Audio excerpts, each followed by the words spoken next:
Good day, chaps. You've just clicked on a video about stocks. Today, before we start, I would like to introduce our special guest, the one and only Meme Man. So thank you, Meme Man, for being here. Perhaps you or someone you know, for I am not a stalker, so I don't know, have gotten into or want to start investing. But you can't just dump your money into something you don't know. You might as well be burning your hard-earned money. So where to start? There are many different types of investments such as bonds, savings accounts, and, last but not least, stocks.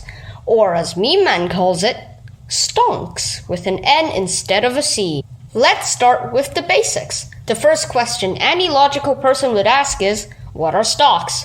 Well, to put it into simple terms, stocks represent ownership of a company that people can buy on a market openly, say the New York Stock Exchange. But wait, you may or may not be wondering to yourself, wouldn't that mean I, the investor, would own a fraction of the company? Well, yes.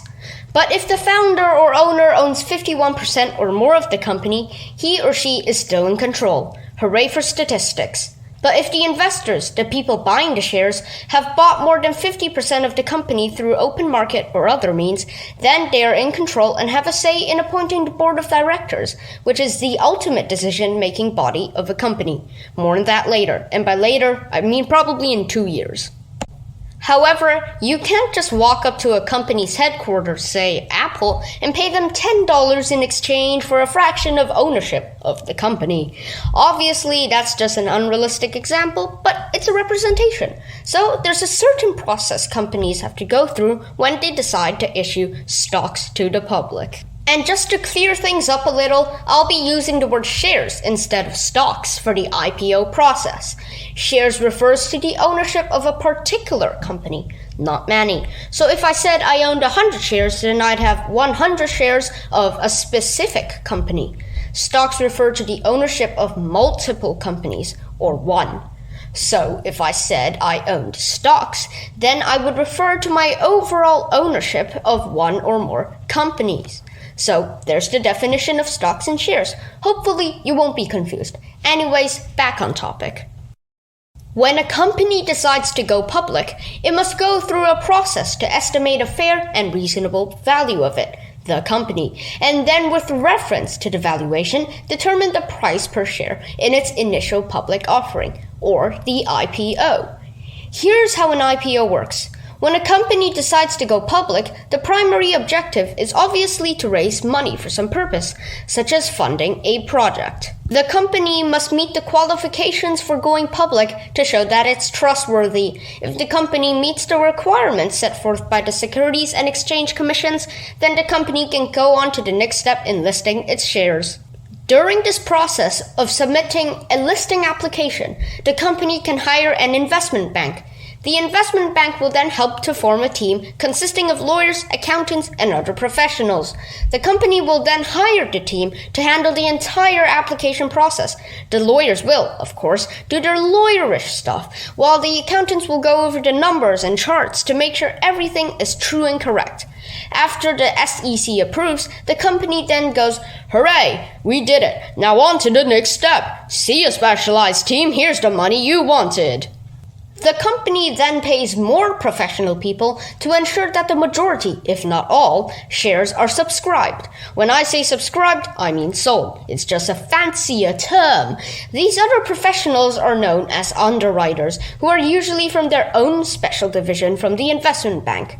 Underwriters will underwrite a percentage of the shares, which is why they're called underwriters. Ah ha ha ha. What I really mean is that the underwriters will buy a portion of the shares. Yes, they buy the shares. Anyways, the underwriters will then ensure that their percentage of the shares are subscribed by the public. For example, if an underwriter underwrites 30% of the total shares, then he or she is fully responsible for those shares. If these shares don't get sold, then the underwriter has to buy them. The company, of course, pays the underwriters a fee or commission. If there is a remaining percentage of the shares not underwritten by the underwriters, then it goes back to the original owner of the company, who is known as the selling shareholder. Also, if you're wondering, the underwriters are paid for one time and one time only. And if you're also wondering how much money they get, it depends on how many shares they subscribe. As it is not always guaranteed that shares will be sold, it takes a lot of courage to use your money to subscribe to shares. So, the more shares an underwriter buys, the larger their fee will be, and the more money they will collect. Before the shares are listed, a file containing information about the company and its shares is made by the selling shareholder alongside the underwriters. Inside this file is information on the company's financial history, plans, and other things. The file, of course, will be updated over time as the company's information will be changed. This file is called a prospectus and can be shown to potential investors. The underwriters will then attempt to get as many clients as possible to buy the shares. These clients are known as institutional investors. They can range from wealthy, qualified individual investors to big companies like Berkshire Hathaway. These institutional investors will then submit an order detailing how many shares they would like. If the demand of shares exceeds the amount of shares available, however, then the investors will only get a portion of what they wanted, or in some really sad cases, nothing at all. The company, of course, can always issue more shares later on.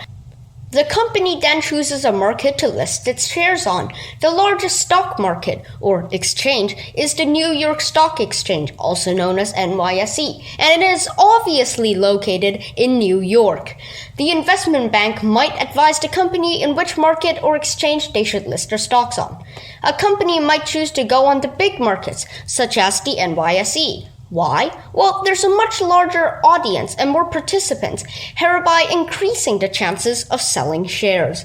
A company might also choose to go local. If the company is not well known worldwide and only locally in their country, then the country's market is the way to go.